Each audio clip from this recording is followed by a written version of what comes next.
जय श्री राम। जय श्री राम। मेरा नाम रजनीश गौतम है, नागपुर से रहने वाला हूँ मैं। नागपुर से 100 किलोमीटर दूर गाँव है मेरा, पास वहीं से। तो मेरे जीवन में ये जो साधना है बहुत चमत्कारिक रूप से आई, क्योंकि अभी के एज के बच्चे तो जैसे अभी मेरा भी लाइफस्टाइल वैसा रहा है कि मंदिर जाना या साधना या सत्संगति इन सब चीज़ों में नहीं होता है। बाइक चाहिए, कार चाहिए, घूमने के लिए चाहिए दोस्तों के साथ में, और टेक्नोलॉजी चाहिए। हर बच्चे को शौक होता है टॉयज़ का, टेक्नोलॉजी का। तो इसी प्रकार से मुझे साइंस का विद्यार्थी होने के नाते साइंस में हमेशा से रुचि रही है। तो होता है हर किसी के जीवन में, और खासकर बच्चों के स्टेज में आता है जब वो 26 से 30 साल के बीच में होते हैं।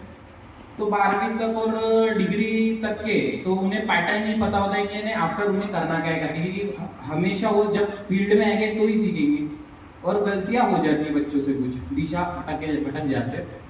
कोई चीज़ का अभाव नहीं, पैसे का अभाव नहीं, माता पिता दोनों सरकारी नौकरी पे, प्यार भी बहुत इकलौता है, 1-2 बहनें, साथ में परिवार भी समृद्ध। अच्छा, तो इस वजह से क्या हुआ कि जीवन में दिनचर्या बिगड़ गई, तो डिप्रेशन आने लगा बहुत। और लड़कों की एक आदत होती है कि वो पेरेंट्स से खुल के नहीं बात कर सकते, माता से, बहनों से तो कर ही नहीं सकते, क्योंकि उन्हें तो अपनी हिम्मत दिखानी होती है। साथ में बड़े बुजुर्गों से भी, क्योंकि क्या क्या शेयर करेंगे। पहले तो डर के ऐसे कुछ मांगने के लिए डर लगता है, मम्मी को बोलना पड़ता था कि पापा को बोलो मुझे ये चीज़ चाहिए करके। तो ये इस चीज़ से अकेलापन फील होता है कि शायद मैं जिस सिचुएशन से गुजर रहा हूँ, तो ऐसा लगा तो भारी समस्या है मेरे पे करके। तो ऐसे मेरे किसी दोस्त ने हमारे घर के पास में एरिया में रेकी करके होता है ओम शांति का, वहाँ पे 4 मोड़े काका जी है, उनके पास रेकी कराने जाया करता था। तो उन्होंने मुझे बोला कि एक दिन का शिविर है जिसपे यानी भोजन और भोजन से शक्ति का कोई संबंध नहीं, ऐसे वैज्ञानिक आधार बताने वाले। तो मैं बोला हाँ बिल्कुल मैं अटेंड करूँगा। तो वो मेरे जीवन का शायद परिवर्तन का पहला ऐसा दिन था कि जहाँ पे मेरा यानी सामना गुरु जी से हुआ। तो गुरु जी का वो एक दिन का शिविर देखा मैं, तो मैं क्वाइटली इतना इम्प्रेस हो गया, क्योंकि उन्होंने जितने भी फैक्ट्स है, साइंटिफिक फैक्ट्स फूड को लेके वो पूरे जचे। साइंस का विद्यार्थी होने की वजह से और ह्यूमन एनाटॉमी एंड फिजियोलॉजी का पूरा पढ़ाई करने की वजह से, तो मेरे अंदर एक भाव उठा कि इन्हें मुझे गुरु मिल गए। क्योंकि जीवन का एक उद्देश्य होता है, वो खोजने में ही लोग अपनी पूरी जिंदगी बिता देते हैं। मुझे ऐसा लगा 30 साल की उम्र तक की साधना मुझे मिली क्यों नहीं। तो गुरुजी ने बोले थे कि उसूलों से इंसान बड़ा बनता है, तो मैंने उसूल बनाया था उस दिन की, इसके बाद जब भी जहाँ 7 दिन का शिविर होगा वो मैं अटेंड करूँगा। आया शिविर, तो मेरे घर में प्रोग्राम्स थे, ऐसी ऐसी चीज़ें थी, मैं सोचा अगर अभी बहाने बनाऊंगा तो नहीं कर पाऊंगा करके। 7 दिन के शिविर में आया, इतना ज़्यादा परिवर्तन आया मेरे जीवन में। उस समय मेरे साथ में मेरा फिजिकल एक्सीडेंट हुआ था कार का, बहुत हेवी वाला। तो मेरे 2-3 बोन्स फ्रैक्चर हो गए थे, और एक ये तो मेन फीमर की बोन थी कि जो जुड़ी नहीं रही थी, 1.5 साल से स्टिक लेके चल रहा था। वेट काफ़ी बड़ा हुआ था, फिजिकली तो बहुत इम्बैलेंस और मेंटली भी थोड़ा इम्बैलेंस था उस सिचुएशन की वजह से, क्योंकि एक तो मुझे स्पोर्ट्स खेलना ये सारी चीज़ें बहुत पसंद थी, घूमना। मेरी ज़िंदगी रुक गई थी, और जिंदगी हो या पानी में रुक जाए तो सड़ना शुरू हो जाता है। तो मुझे लगता है लगभग मेरी ज़िंदगी अंदर 80% सड़ चुकी थी, लेकिन मैं वो बाहर से तो नहीं दिख पाता था ना। वहाँ से मुझे डॉक्टर लोगों ने बोला था कि फिर से इम्प्लांट करना पड़ेगा, चेंज यानी इतना फिर से सर्जरी करना पड़ेगा, खोलना पड़ेगा, खोलने के बाद में फिर से प्लेट डालना पड़ेगा। तो मैंने बस 7 दिन का शिविर अटेंड किया। नो डाउट 7 दिन में मेरी बॉडी इस लेवल पे डिटॉक्स हुई कि मेरे बॉडी का 8 kg तो वेट रिड्यूस हुआ। उसके साथ में जो मैं टेढ़ा चलता था तो मैं सीधा चलना लग गया, और मेरी हड्डी जो साल भर से नहीं जुड़ रही थी वो सिर्फ 21 दिन में भर चुकी थी। 21 दिन में सोचिए। तो समझ में आया कि ये साधना तो शरीर के स्तर पे है ही नहीं बिल्कुल। शरीर के विकार, शरीर के रोग बहुत निम्न है, 2%, बड़े से बड़े क्यों ना हो जाए।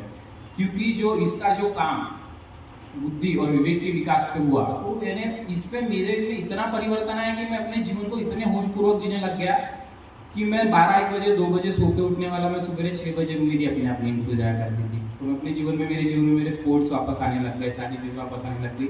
अब कितना भी कोशिश करूँ, खाओ कुछ भी पीऊँ कुछ भी करूँ, लेकिन मेरा वेट, मेरी दिनचर्या जैसे की वैसे रहती। लेकिन एक चीज़ समझ में आई कि ये साधना से यानी शरीर अच्छा पाके फिर करना क्या है। फिर और थोड़ा सा परेशानी में चले गया। मेरे जीवन में ये समय भी आया कि साधना से जो मुझे चाहिए हुआ था, हेल्थ मिल गई, फिर भटक गया थोड़ा, बीच में आता है। फिर समझ में आया कि संपर्क को संवाद थोड़ा टूटेगा तो और भटकेगा। भटका तो वो राह से वापस आने के लिए मुझे और दुगनी मेहनत करनी पड़ी। तो ये बात समझ में आएगी कि तुम जितनी बार भटकोगे उतना और तुम्हें मुश्किल होगा। तो फिर से कंटिन्यू किया साधना ने, और फिर सीधा एडमिशन ले लिया नेचुरोपैथी में, दूसरे शिविर में जाके। तो तब से संपर्क हमेशा बना रहा सबसे साधकों से। और फिर जो सेवा का सिद्धांत है, फिर समझा। फिर मुझे जाके पूछा करते थे सब लोग कि तू क्या क्या पा के आया। सबसे हमेशा हमारी तकलीफ है कि हमेशा ये सोचते कि हमने पाया क्या। मैं बोला मैंने तो वहाँ पाया तो कुछ नहीं, लेकिन मेरा जितना डिप्रेशन था, मेरे शरीर में जितनी जड़ता थी, वो सब खो के आया। और जितना कचरा भरा था दिमाग में, यानी जीवन को इतनी जटिलता से जी के मतलब ही नहीं है।